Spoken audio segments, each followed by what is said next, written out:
ఆ శరీరాన్ని చూసేటప్పటికే హడిలిపోయారంటే ఒక మోస్తరు వాడు పలకలేకుండా వీరభద్రావతారం అంటే అలా ఉంటుంది.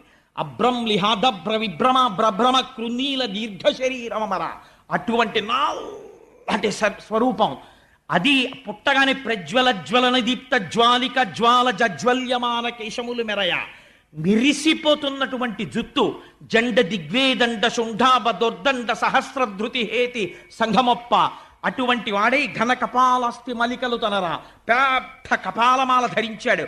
వేసుకుని పెద్ద ఉద్వేగంతో ఒక్కసారి దూకాడు. దూకి శంకరుడి పాదాలకి నమస్కరించాడు.